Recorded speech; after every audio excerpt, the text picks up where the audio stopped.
Glass on YouTube, and this is part 2 of Discovering Fool Me Twice, my vlog about the trilogy I'm planning. In the first part, I briefly talked about the first 2 steps of my writing process, where I ask myself, what am I doing, and why am I doing it? So I talk about basically designing the premise, and the premise for a recap is what story am I rewriting it, and why am I rewriting it? I am rewriting the return of Jason and the revelation of the memory swap twin situation from 2017. And I am rewriting it because I did not like what the show did. The other reason I rewrite is because sometimes I like what the show did, but because it's a soap opera, you can go in a lot of different directions. And even if I like the direction they went, what if I went in a different direction? That is not the case with 2017. What was very interesting about 2017 is that for the first 2 months of Steve's return, Steve and Drew were the center of that story, and you can tell because it was actually pretty good. And then at some point, it stopped being about Jason and Drew. It started being about Peter August. And Nathan. And Maxie. Oh, there you go. But what the show did was they put a lot of interesting things on the table. They just never picked anything up. So that's what I'm doing with Fool Me Twice, and that's what I talked about in the first video. I talked about what are the things I want to pick up. Now what I do is I have lots of things to pick up, and now I have to kind of figure out what's next. So this is where I move on to brainstorming. And with brainstorming, I just throw lots of things at the wall. One of the things I try to do is, okay, if I'm rewriting this story, what do I think is what do I want to see from it? Like, what am I looking to get out of it? And do I have an ending in design? So because it's a soap opera, I think, what are the characters I want to write? Who are my POVs going to be? Like, who are the people I'm going to use to guide me through the story?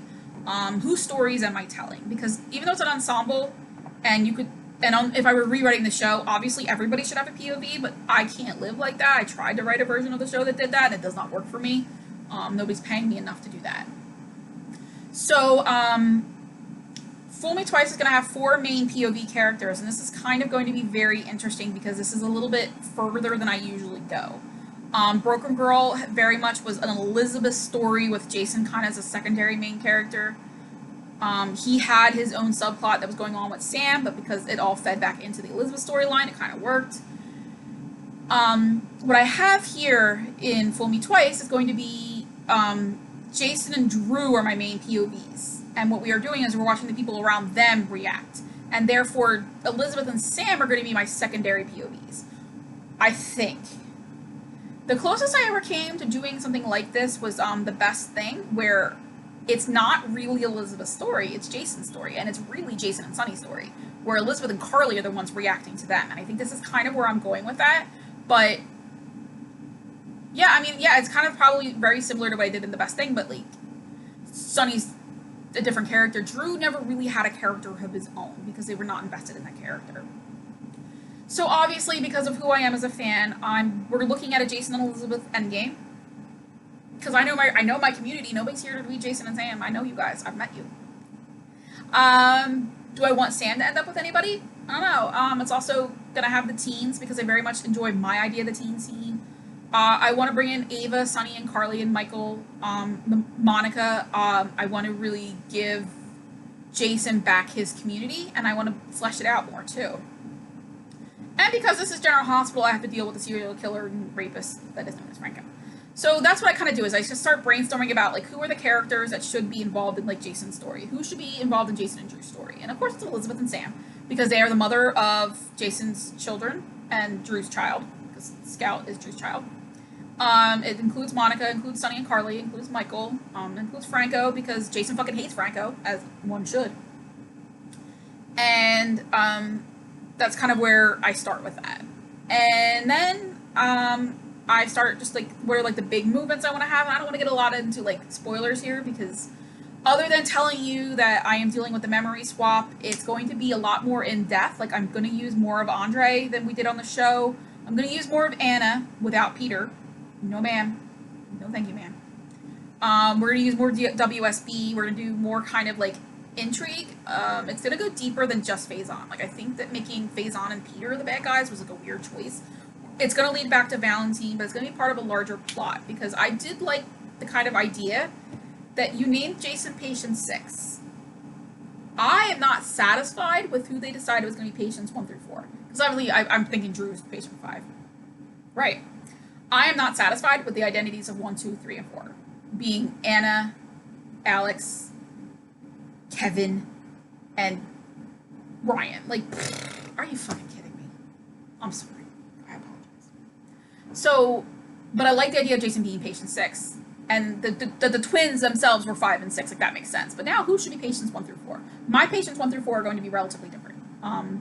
Relatively. I think I like the idea of Anna being one of them because she does have a twin, so, like, that makes sense. But I like the idea of tying it back to history because when you talk about memory experimentation in the Cassadines, like, to not bring up Lucky and involve the Spencers is just stupid.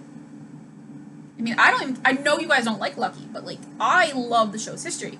And the Cassadines have been screwing with memories for decades. I think that that's a thing that needs to be talked about. And I also like the idea of bringing in how much Helena hated Elizabeth, which gives Elizabeth a little bit of activity. So, like, there's just, like, a lot of things that I want to, like, when I brainstorm, I start to think about not only here are the characters that I want to involve, what relationship do these characters have, and, like, what are some ways I can tie Elizabeth to the Cassadines without just going through the memory swap? And it's Helena. Helena kidnapped Jake. How are we not, and Helena screwed with Jake's mind. How are we not saying, how is Jake not Patient, like, 2 or something? Like, how is Jake, right? So these are the things I'm thinking about. I'm thinking about what are history I can pull from. Because I think anytime the show rewards us for having watched, it makes you want to watch. Like, when they talk about things that happened, like, the Ryan storyline should have been great, because Felicia should have been at the center of it. Instead, they centered Ava. Sure, that's a thing you could do. I don't know why. I should rewrite the Ryan storyline. But then I would center Elizabeth instead of... Anyway, I'm kidding. I'm not rewriting Ryan. Probably not. Anyway, where am I?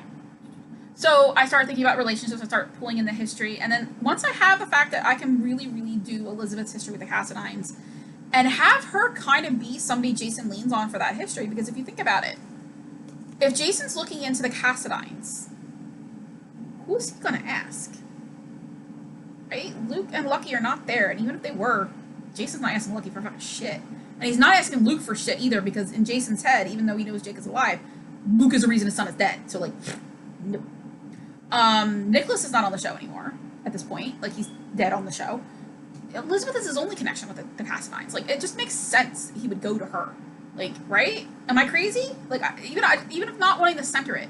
Because the idea is that Jason and Drew are going to actually try to work together. Because, like, they're going to wonder if people they love are still in... Like, they don't know who's behind it. And if they don't know who's behind it, and they were still so desperate to keep Jason locked up, and they know Andre's telling them, that knows more than he's telling them, that means that their families might still be in danger. And just, that gives them a lot of, like, they know they have to work together. So Jason's like, I'll handle the Cassadine end of it, because he's thinking, I've got Elizabeth, I know I can look into that, and it'll give me time, maybe I can spend time with Jake. And Drew is going to look into the WSB stuff because that's legal, and he feels so much more comfortable now. He's like, the reason he left the life is because he didn't feel comfortable in it. So that is kind of where I start with. I start definitely with that step 1, what am I writing and why am I writing it? And then step 3 is, who do I want to write about? Who should be in this story? And then step 4 is, now that I know who is in the story, what are the things they have in common? What can they offer the situation? Jason and Drew have the same skills because they have Jason's memories, and Drew has his Navy SEAL skills, which kind of, like, you could see, it explains a lot, right? And, you know, Sam is there, so what can Sam offer? So she's a con artist, like, she knows how to deceive people. And, you know, Ava's in there, and Sunny and Carly are in there, and it's because of being connected to Michael. And Monica's in there, so, like, that lets you, like, you can bring up AJ again, like, because not only am and I'll get into this in the next video, but this is the kind of the idea I'm having, is, like, that's what I do, is step 1, why am I writing? Step 2, what am I writing? And the what now needs to turn into how am I going to write it? And that's what we'll get into in the next video. This is all part of my discovery process that I have largely already finished for Fool Me Twice, which is why I can do this kind of all at once. And it's great for me to kind of know this stuff from the get-go, because when I start to really dig into, like, replanning the story, I'm actually really excited to write this one, because it is a lot, it's twistier, it has a lot of characters I don't normally write, it's a chance to fix the show in a year where I still think it could have been fixed. I think it's harder to fix it now, but I try not to be too down on myself, or can it be fixed? Alright, I'm going to end this here because I'm trying to keep these videos relatively short. The next video is going to get into the, once I know what and why, let's go talk about how. Alright, so I will see you guys in the next one, in which I will be wearing the same outfit, because if I don't have to get dressed up to do these videos, I don't. So, you know, I get dressed up once and film them all at once. Alright, so you'll be seeing this outfit for like 6 videos in a row, I'm not gonna lie. Alright, bye!